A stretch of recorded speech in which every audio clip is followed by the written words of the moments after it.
Hello friends, innovative destruction में आपका स्वागत है। आज मैं अपना वीडियो का शुरुआत जो है वो एक शायरी के साथ करना चाहता हूँ। और ये शायरी जो है वो राहत इंदौरी साहब का शायरी है। बहुत बड़े शायर हैं, उनका निधन हो चुका है।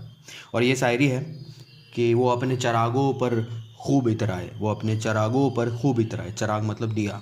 वो अपने चरागों पर खूब इतराए और उनको भूल गए जो हवा चलाता है। ठीक है। अब देखिए, 13 तारीख को एक न्यूज़ आता है जिसमें बताया जाता है कि टाइपिंग जो है वो उसका स्पीड तय कर लिया गया है। स्पीड आपको पता ही होगा कि कितना ज़्यादा तय किया गया है। और एग्ज़ामिनेशन सेंटर भी तय कर लिया गया है, लेकिन डेट नहीं बताया गया कि कब होगा। उसमें मतलब अभी चल रहा है ये वो उल्टा उल्टा पुल्टा कर दिया गया।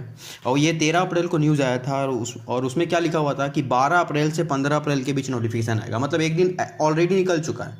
मतलब 13 अप्रैल को न्यूज़ आता है कि 12 अप्रैल से 15 अप्रैल के बीच नोटिफिकेशन आएगा, एक दिन निकल जाने के बाद।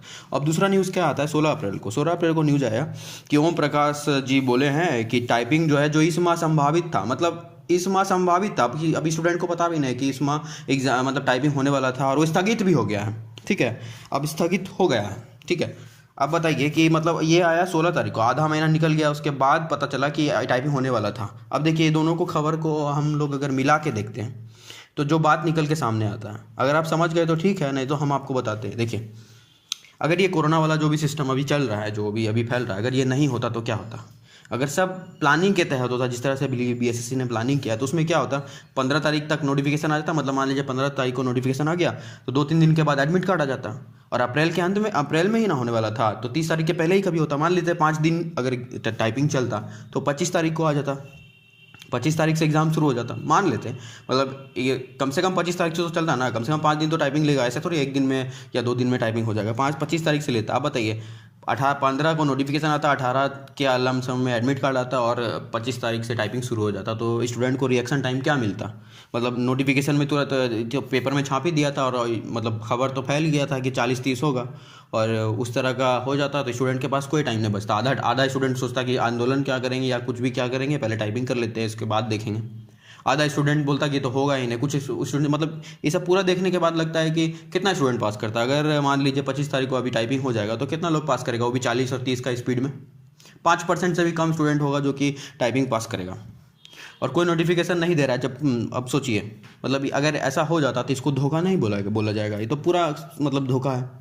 तो वही बोल रहे हैं कि ये जो मतलब पूरा प्लानिंग करके रखा था, जो मतलब बीएसएससी अपना चरागों पर जो उछल रहा था, उसको पता ही नहीं था कि जो हवा चलाता है वो भी है जो कोई हवा चलाता है। तो ये मतलब तो आप समझ ही गए होंगे हम क्या कहना चाह रहे हैं। अब देखिए, अब दूसरा बात यह है कि 16 अप्रैल का न्यूज़ में ये भी लिखा गया है, मतलब वो भी नीचे में आप पढ़िएगा तो उसमें लिखा हुआ है कि स्पीड इंग्लिश का 40 और हिंदी का 30, मतलब वही स्पीड चल रहा है। लेकिन अभी तक नोटिफिकेशन में देने में पता नहीं क्या हो रहा है इन लोग को। मतलब सब कुछ तय कर लिया गया है, सब कुछ कि एग्ज़ाम ये होगा, नोटिफिकेशन ये आएगा, लेकिन हुआ कुछ नहीं। लेकिन सब कुछ तय कर लिया गया था, लेकिन वेबसाइट पर कुछ नहीं आया। मतलब जो भी होगा सब कुछ अपने आप ही लोग तय कर लेगा, अपना में लोग मतलब अपने होता दे देगा और स्टूडेंट को नहीं बताएगा। स्टूडेंट को क्या जरूरत है बताने का।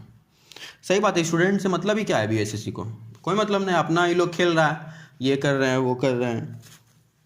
उसके बाद हम लोग को समझ में नहीं आता, मतलब जो सब कुछ तय कर लिया गया हो तो नोटिफिकेशन या कुछ तो उसका बना के रखा होगा। अरे उसका स्क्रीन शॉट को अपलोड कर दो वेबसाइट में। वेबसाइट में हमको लगता है ये लोगों को ना वेबसाइट पे अपलोड करने नहीं आता है। जिसको भी ये लोग बहाल किया है वेबसाइट पे अपलोड करने के लिए, उसको बहाली मतलब उसका भी बहाली लगता है चाचा विधायक है हमारे वाला टाइप करके बहाली किया है। और उसको आता ही नहीं बहाली मतलब अपलोड करने के लिए। या तो उसको अपलोड करने देता होगा तो बोलते रहता होगा अपलोड हो रहा है, ऐसा टाइम लगता है। और जो बाकी सब जो अधिकारी है उसको क्या पता है कि वेबसाइट में क्या, जब उसको ये पता नहीं कि मंगल फॉन्ट में 2 फॉन्ट होता है और टाइपिंग इसमें ऐसे होता है, स्पीड, ये सब कुछ पता ही नहीं, तो उसको वेबसाइट के बारे में क्या पता होगा। तो यही सब देख के लगता है कि दिलीप जी जो बोल रहे थे ठीक है बोल रहे थे कि मतलब एग्जामिनेशन के दिन जाएंगे हम लोग, उसी दिन पता चलेगा कि क्या होने वाला है। क्या कि आप देख लीजिए, जो ये लोग प्लानिंग कर रहा था, जो प्लानिंग चल रहा था कि 15 को नोटिफिकेशन, 17-18 के पास एडमिट कार्ड आएगा और उसके बाद डायरेक्ट 25 तारीख के बाद टाइपिंग ले लेगा। तो उसकी स्पीड क्या लेगा वो तो भगवान ने जाने। इस तरह का बीएसएससी का हालत देख के ना, मतलब जो बीएसएससी जो सरकारी संस्थान है, इसका हालत देख के ऐसा लगता है कि मोदी जी ठीक है जो है मतलब सरकारी संस्थान का प्राइवेटाइजेशन कर रहे हैं। मतलब ऐसा कर दे तो सही रहेगा। अब सरकारी संस्थान मतलब जो बीएसएससी है, अब देख लीजिए इसमें कैसे किस तरह से काम चल रहा है। अगर इसका प्राइवेटाइजेशन हो जाता और इसको उसी तरह से पैसा दिया जाता कि तुम जितना काम करोगे उतना ही पैसा देंगे, तो अब इस ठीक कब सब काम फटाफट हो जाता। अब 7 साल से तो हम लोग 2 बार फी दे चुके हैं। 2 बार दिए है ना, उसके बाद अभी तक लेकिन हम लोग को कुछ चल नहीं रहा है, कुछ पता नहीं चल रहा है। मतलब टाइपिंग में फेल करने का पूरा साजिश चल रहा है कि टाइपिंग का कुछ बताएंगे ही नहीं, या 10 दिन पहले बताएंगे, कुछ कर ही नहीं पाएगा, क्या उखड़ पाओगे, कुछ नहीं, इसी तरह का चलेगा। देखिए, अगर यही सब देख के लग रहा है कि प्राइवेटाइजेशन हो जाता तो इसका ठीक रहता। बीएसएससी मोदी जी को तो बीएसएससी का प्राइवेटाइजेशन सबसे पहले कर ही देना चाहिए। 7 साल से हम लोग मतलब ऐसे बैठे हुए हैं, ये लोग पैसा पे पैसा छाप रहा है, ये लोग का सैलरी भी बहुत अच्छा होगा, पैसा पे पैसा छाप रहा है। वो कमेंट आया था, बहुत ही अच्छा कमेंट था, उसमें लिख रहे थे कि रामचंद्र कह गए सिया से ऐसा कलयुग आएगा, 7 साल से नौकरी नहीं देगा, खुद पैसा पे पैसा छापेगा। बहुत अच्छा बात लिखा था, सही बात है, प्रैक्टिकल बात लिखा। चलिए क्या बोले, मतलब कुछ समझ में नहीं आ रहा। चलिए वीडियो को यहीं समाप्त करते हैं।